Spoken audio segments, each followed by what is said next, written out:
Welcome to Mind, Body, Spirit, Food. I'm your host, Nikki Sizemore, and in this podcast, we'll explore the rituals, traditions, and cultural influences around food and how they connect us to our minds, our bodies, our spirits, the earth, and our communities. This is a space that's dedicated to bringing more presence, ease, and joy into the process of feeding ourselves. Let's dive in. Welcome to episode 5. Ooh, I got so many chills during today's conversation. I talk with Chryssa Tsakiris, founder of Collab Acupuncture and Proof of Life, which you'll learn about in just a few minutes. We go deep in this episode, examining how the umbrella of patriarchy, which includes misogyny, racism, agism, capitalism, influences how we nourish ourselves. We talk about this structure of conditioning and how we can begin to get out of it to reclaim our sovereignty and freedom as humans and as eaters. In fact, it's so simple, but so powerful.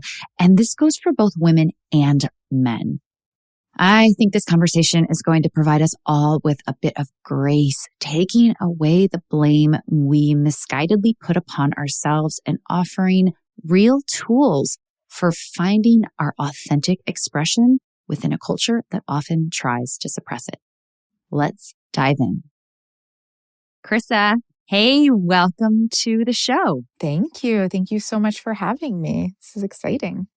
It's so exciting. Chryssa and I met, how many years ago do you think we met? I think it was 2015 or 2016. And obviously our interests are aligned. And I love that our paths have continued along the same direction, that we've kept in touch, even though we've only met each other in person one time, which is amazing. It's so interesting because of social media, it's so easy to do that, which is amazing. Yes. And also we own our own businesses and we subscribe to each other's things, and therefore you get to see each other. And like you said, our interests align. And so we've always, just kind of kept in touch, which I think is so cool.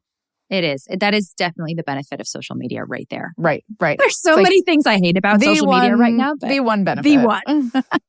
All right. So we're going to kick things off with a question that I ask all of my guests. And that is, what is your cultural upbringing and how has that influenced your relationship to food? So I am Greek American and I was raised very traditionally Greek American. So you can think my big fat Greek wedding. Okay. And it's, not exactly that, but any Greek American who was raised within the Greek community is going to resonate with that movie. And so a lot of people have seen it. And so I often give that as kind of a jumping off point. My parents were not that first generation. My dad was first generation, but speaks English fluently and without an accent and all of that. But very much having your foot in two worlds. And so I definitely went to school with spanakopita in my lunch and being like, oh God, I'm the weird kid and this is going to smell. And, I also was very much American. So in the way that I grew up, I can tell a funny story that kind of illuminates the way that I felt with it. I think I was about 9 and we had to make brownies for Girl Scouts or something. And so I'm doing it. I've been in the kitchen with both my parents and I've cooked before and I got this. I know how to put water and oil and eggs together. I'm 9. I got this figured out. And so I do all of that and we get it in the oven and they come out and my mom and my sister excitedly are sitting there to try them. And they just my sister just spits it out. My mom's face just crumbles into laughter. And I am just heartbroken. I have no idea what's going on, right? And so I'm telling them what I did. I'm I put in the oil and the eggs and the water and I got all of this. Yes. And I think it was my mom through kind of really trying to hold her face together. And she's like, what kind of oil did you use? And I was like, oil, the only kind of oil that there is. Because to me, the only type of oil that there was not just olive oil, but extra virgin olive oil. And so this is still family lore. And my sister still sends me recipes for any kind of dessert that has olive oil in it. and is like, hey, have you made this? It's so funny because to me that sounds so delicious, but I can understand if it was like a bitter olive oil or a pungent olive oil, how that would not quite marry. Yeah, well. I'm sure, because like to this day, I really only like olive oil that's like spicy and bitter and has like, the funk in the bottom. And so I'm assuming I am that way because that's what I had in my childhood. Sure. And so I think that's what I made the brownies with. I love that. Okay, so you grew up kind of straddling two worlds in a way. Why don't you briefly describe what it is you do and kind of, how you got there? So I'm an acupuncturist, and how I got here, I don't know when acupuncture came into my world because that's not the world that I ever straddled, right? Like I had my foot in two different cultures. Obviously, Chinese culture was not one of them. So my sister is a veterinarian, and she started taking acupuncture courses for animals. And she actually now is completely holistic and has her own holistic practice and no longer practices conventional veterinary medicine. It was somewhere along those lines. She also was getting acupuncture. She recommended that I get it. I honestly don't remember when it became familiar enough to me that saying yes to needles in my body felt like an okay thing to do, right? Because being Western minded, that's just not the way that we think about things. And it was a time in my life that I call my country music song time, where like I was going through a breakup and my grandmother died and my dog got really sick. And like, it was like all of these things that kind of like happened in succession. And I started getting acupuncture for this very physical thing. And I felt better. Like not only did my physical thing clear up, but my emotional worldview that I very much had my whole life, but felt very poignant at that point in time, just kind of cleared. And it was like the fog lifted. And that was so revolutionary to me. So much so that I was in school for psychology and I really wanted to become a psychologist. And I just kind of pivoted and I went to acupuncture school instead. Wow. Now, so today you have your own practice. I do. And you have something called Proof of Life, which I'm very curious about. Could you describe what that is? Yeah. So Proof of Life is an online course, and it is kind of a combination of a lot of different things that I see in my practice, a lot of things that I do in my practice. And I mean, at the end of the day, I mean, like I said, I wanted to be a therapist. And at the end of the day, helping people feels like this kind of drive that I have. And I can't even say it's in like this altruistic way. Like it really feels like I am driven to do it in a way that not is outside of how it affects people. Obviously, like that needs to happen. The helping of people needs to happen within that. But I really feel like it's kind of my mission here, Earthside, to help in the ways that I in particular can help. So I've been an acupuncturist for 10 years and I've been in private practice that whole time. And as a practice grows, and especially a practice that is energetic in nature, because acupuncture works with energy, you draw a lot of the same thing. And you draw, what I have found is you draw a lot of what you're going through or what you have been through. And you draw people to you who you can help because you have been through it yourself. And that's not strictly true, but viewing it through that lens has been really helpful for me, especially in being able to create a program such as this, where, not everyone is local to me. Not everyone can come in for acupuncture. Not everyone wants to. Some people have metal allergies. Some people, they just don't fully grasp it, and it's not going to be a way that they are going to be able to interact and engage with their own healing. And so Proof of Life is a program that combines a lot of my experience in working with women who are largely in their, I would say, late 20s into their mid 50s. It's this large chunk of your life where you are in a career, you are starting a family and you're raising a family, you are interacting with the world in a way that first, when you're younger, is very driven by how you can move through the world as a young woman. And you move into motherhood. And it's not this way for everyone. I work with women who are not mothers. I work with women who do not have careers. So I use kind of the working mom model, but it really fits for anyone, where you begin to change and you begin to see that the way that you're putting out energy is not sustainable. And the way that you are interacting with the world feels a little, you're kind of like, hold on, something's wrong here. There's something amiss. I have been sold a story that if I do X, Y, and Z, then I can have it all, right? There's that idea that women can have it all. And it's a myth. It's a fallacy. Women can't have it all because no human is meant to do all of that. But it's kind of this like patriarchal myth that women are sold. And then the burden of that lands on you.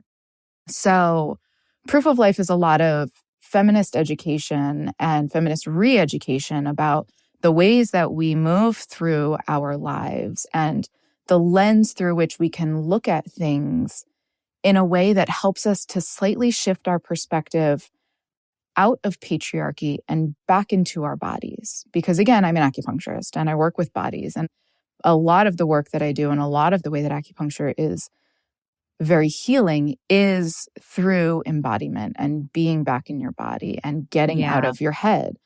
And that's a struggle for me. I was diagnosed with ADHD 2 years ago, and it made so much of my life and my world make so much sense. And it kind of clarified and really distilled down to me that like actually being able to have a daily practice of embodiment is so important. And it's not just women with ADHD. It definitely is for women with ADHD, especially if you have a career, especially if you have your own business, especially if you have kids and a family.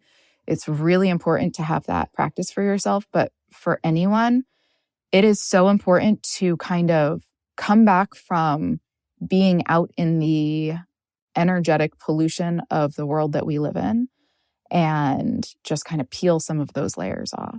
It's like the deepest layer of connection. It's so interesting as you say that. I had a guest on, my first guest, Samantha Fulton, who's a physical therapist, and she too was diagnosed as an adult with ADHD. Oh, interesting. And in the podcast, we talk about the nervous system and how the nervous system really influences how we digest information as well as digest physically, how we metabolize things. Yes, absolutely. But it really is about, first of all, like being aware that we all have, I guess that we're all normal. Right. And then those physical practices of embodiment and how much that has changed her and changed me, but also it sounds like for you as well. Yeah, I think that embodiment is something that, because I do view it through this kind of anti-patriarchy lens, I think embodiment is kind of the antithesis of patriarchy.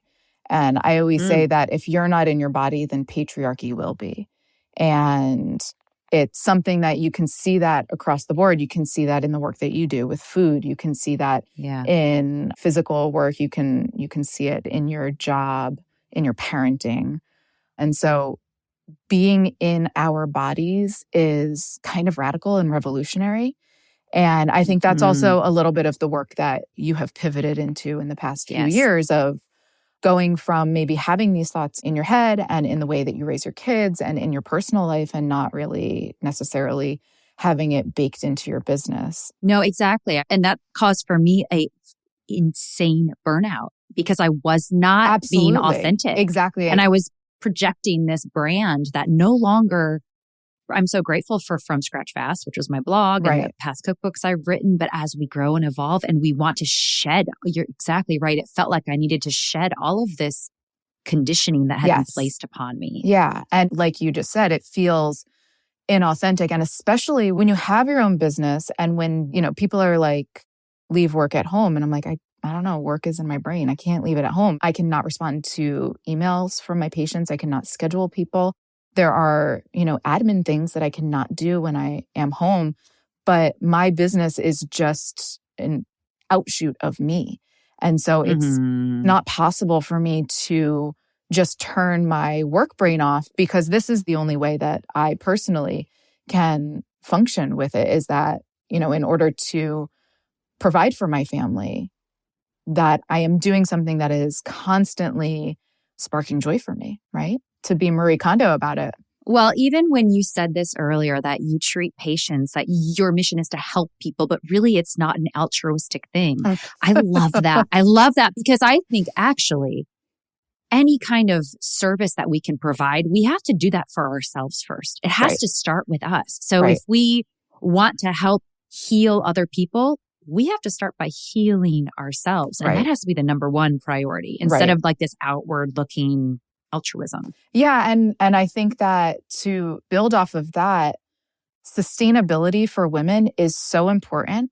And this is so much of where burnout comes from. You know, if we are not grounded in our bodies, if we are not in ourselves, if we don't do that daily work of, you know, even 3 minutes, right? Of going into the bathroom and, okay, so I'll give you the meat and potatoes of proof of life is I teach women embodied movements for the face. And so you can think of facial yoga or facial exercises.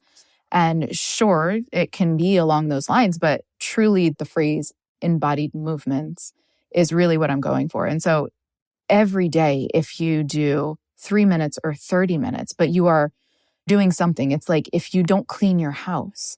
We have 2 cats and 2 dogs and 4 humans who live here.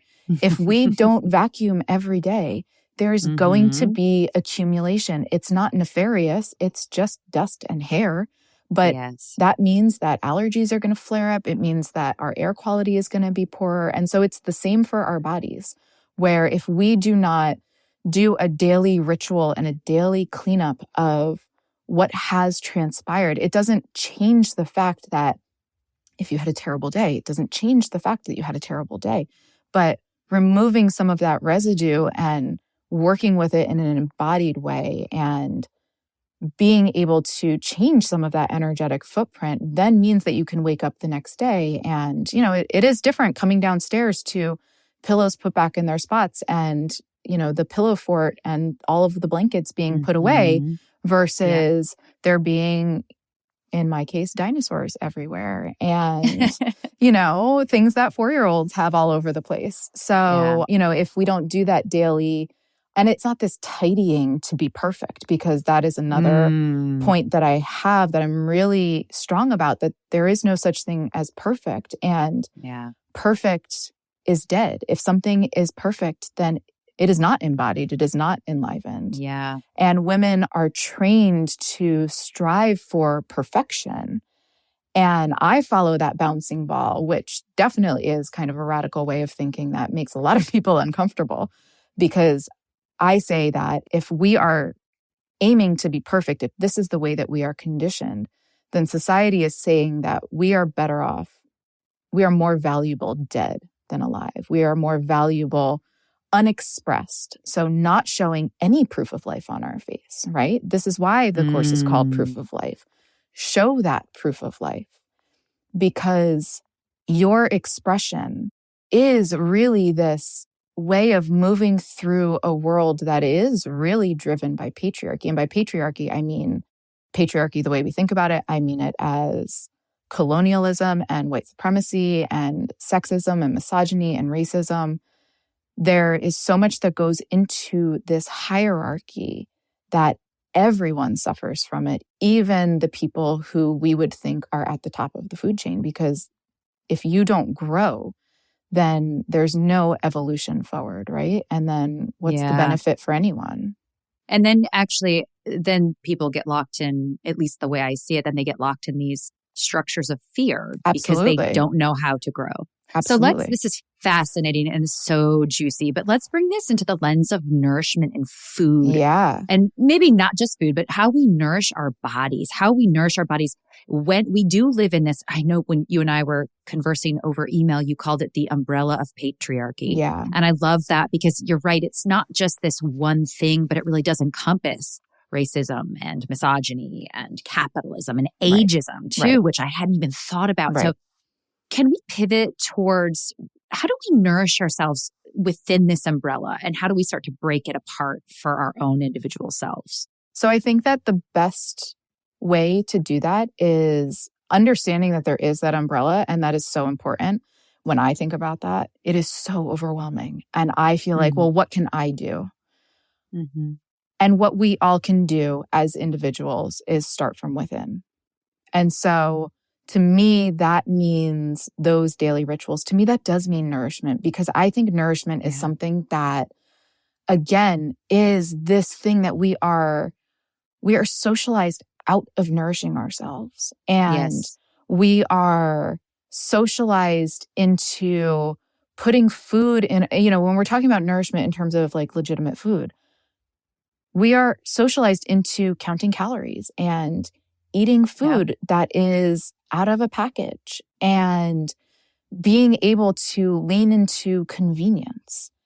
And there is no, it's nutritive. It can keep us alive, right? But it's not nutritive in the way that we actually nourish ourselves. And so, well, we're never taught how to listen to our bodies. Right. Even further, we're taught to listen to other people. That's what I believed Right. for the majority of the first half of my life and into my 30s, that other people had more authority.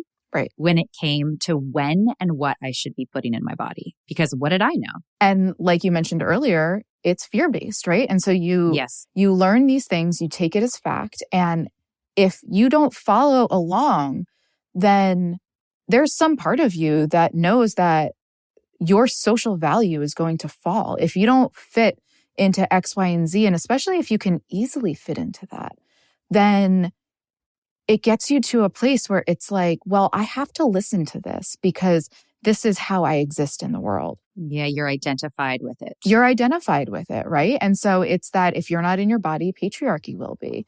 And so learning and relearning, right? Teaching our children and reteaching ourselves that the most important thing is to be in your body first and foremost. When you're in your body, then you can intuitively eat. You can intuitively nourish yourself. You can listen to what your body is telling you to do. And that oftentimes for women is not going to be what society and patriarchy is saying you should be doing. And then you come to this point where there's this tension. And I think a lot of girls and women live with this tension throughout their lifespan, right? Some people always do. Some people get to a point where it sounds like both you and I have gotten to where it's like, no more of this. I cannot do this. I have to look at this straight in the face. I have to shine light on it. And part of that for me also is that if it is not constantly in my worldview, I understand I'm just going to get sucked right back into it because we're in it anyway. I would love to live in a world where I can say, I have a shirt with a T-Rex on it and it says, eat the patriarchy. And I would love to eat the patriarchy, but it's not possible in my experience to be able to just dismantle it. It is just the entire world. It's too pervasive. What I do think we can do for our own lives and the way that we can have this strong ripple out effect is by changing ourselves. And I really do believe that because I struggle with, am I helping enough? Am I making enough of an impact? I have a small acupuncture practice in Sleepy Hollow, New York, where, I see 30 to 40 people a week. How is that making enough of an impact? But then I think about who my clients are. And when they are in their bodies and when they are doing their best work, who are they impacting? And that's it. And the people that I work with and anyone that you work with, right? You can be working anywhere. That ripple effect magnifies, right? It goes out so far. And so I can know that I'm doing the work that I'm doing in my tiny little office. And it actually is having an effect worldwide. Absolutely. Hi there. I just wanted to pop in really quickly and let you know that an easy way that you can support this work is to sign up for the Mind, Body, Spirit, Food newsletter. In the weekly newsletter, you'll get brand new recipes each week, along with my thoughts, ideas, and practical tips for how to bring more ease and joy and freedom into the kitchen. The newsletter is free, although if you become a paid subscriber for just a couple bucks a month, you'll have access to the full recipe archive, along with Q&As, weekly threads, and other fun perks. And if you're already a subscriber, thank you. You can share the newsletter with your friends or even give a gift subscription. I've popped a link into the show notes where you can sign up. Thank you all for listening. And now back to the show. There's something I talk a lot about in my work, and that is sovereignty. For me, it's sovereignty around food because I have had to detangle all of that conditioning, and I have a newsletter about that. There's so many ways that we are conditioned around food, but also so many ways that we're conditioned around our bodies and how we should think about our bodies. But I feel like there is absolutely an element of fear when we start to step out of those webs, because it does bring up a sense of aloneness. Yes. Because we are not part of that anymore. And yet there's also a sense of magic and freedom. Yes. And so what I want to talk about next is, at least from the food world, for me, these can be very small things. These are not just giant steps of like, screw it all, but these can be really small ways that you consciously nourish yourself just for the pleasure or for the moment of doing it for yourself. Right. What are some tips that you have from your perspective? So I think that it is really important to, in your daily practice, to get in touch with your intuition. I think that intuition is something that gets scrubbed from society because it's threatening. And I think that we develop language around it that is very distancing. So if you have a gut feeling, you may be like, oh, I'm crazy for thinking this. And, you're maligning this thing that is actually trying to speak to you, and not even with any judgment. It's not a good thing or a bad thing. It's just trying to speak to you. If I walk past a garbage can and it stinks, my sense of smell is not judging that smell coming from the garbage can. It's just letting me know that there's rotting garbage in the garbage can. Or if I see a flower and I know that it's red, there is no judgment there. I can think that it's beautiful, but it's just another sense. And so I think that our intuition truly is just another sense. And it gets taken out of the way that we take in information. And so I think part of the way that we can begin to do this is by reconnecting with ourselves and by connecting with, what is that voice saying? What information is it giving you? It does not need to be information that you find valuable. I can hear a noise and it may not be valuable to me. It just may be that a car is going down the street. That's okay. But listen to it. Know that it's there. Have that awareness, because I think that as you have that awareness, then that desire to, I want to eat a sandwich. This is really what would feel good to me. You don't have to question that. It's not, God, I'm going to have to get on the treadmill tonight if I do that. And like, it has nothing to do with what comes in and what goes out. It's not transactional in that way.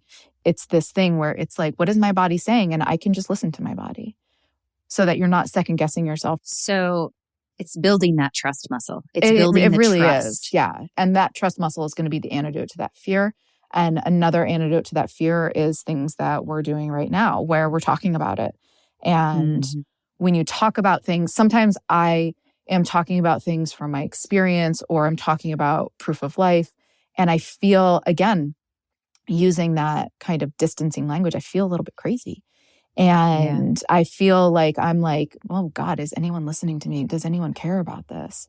And then I get this feedback that is wildly supportive and very much like, oh, I didn't think of it that way. And I also feel this way. And all of these things that people are living with this, and we don't have language for it. And if we don't have language for it, how can we name it? And if we can't name it, how can we begin to change it? And it's so fascinating for me too, because what stopped me up for a long time was my own sense of perfectionism. Totally. Because I felt like I had to do this path in that kind of umbrella of like perfectionism. Right. Whereas it's all just a path, and we're going to make mistakes, but we're going to learn like, oh my God, if I stop connecting to myself, if I stop that, then there's nothing. So it doesn't have to be a perfect path. It doesn't have to look perfect.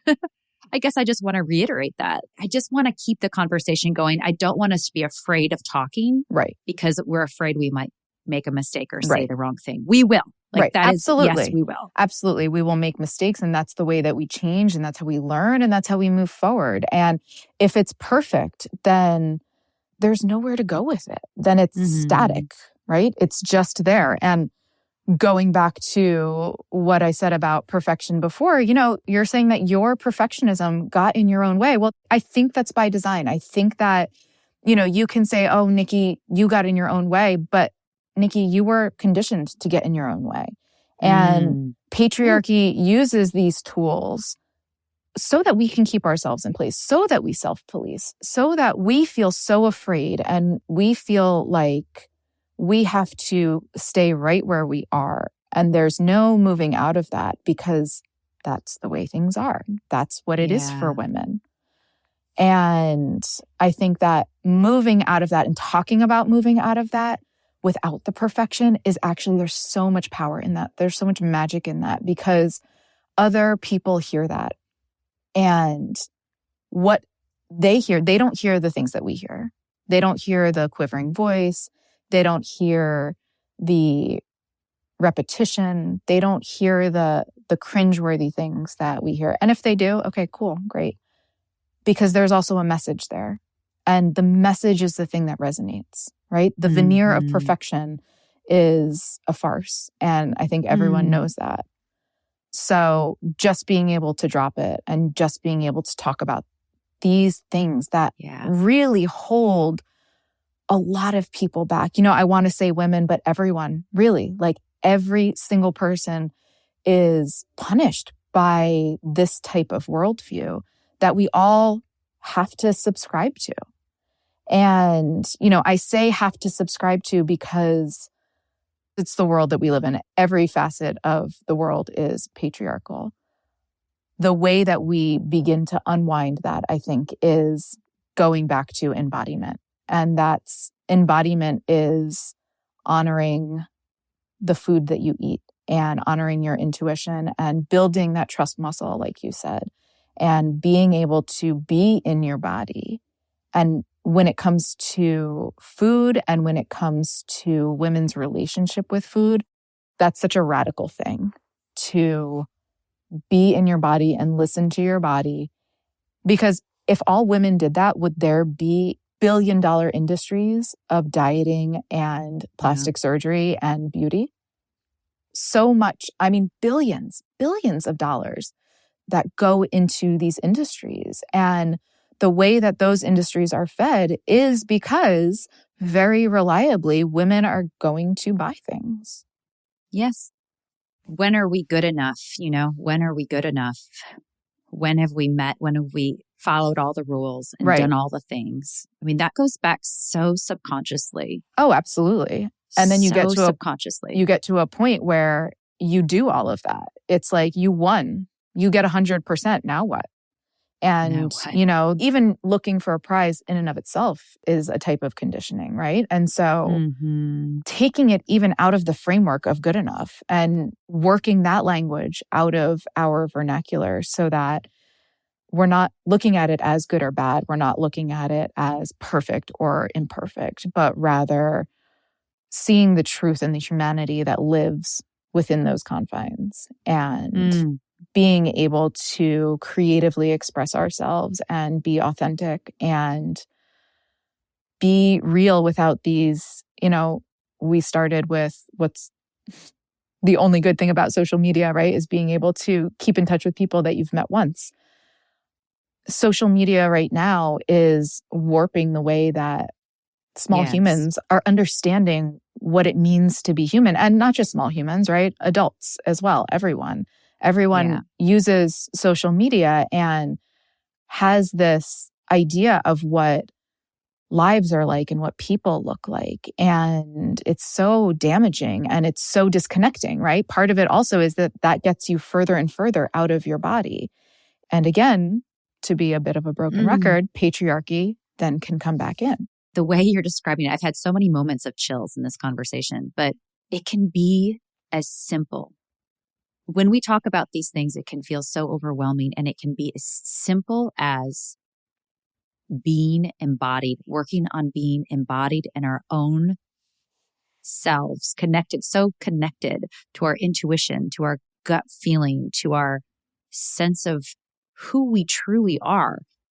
It's that simple. Of course, it's not simple, but that's how we start to regain our freedom, right? That is. And to bring food into it, like you just said, it can be so overwhelming, but then we distill it down to, what impact can I have? And what I can do is I can work on being embodied for myself, and I can work on nourishing myself. And there is so much power in making decisions for myself that feel good. And sometimes that's a piece of chocolate cake, and sometimes that's a big Greek salad.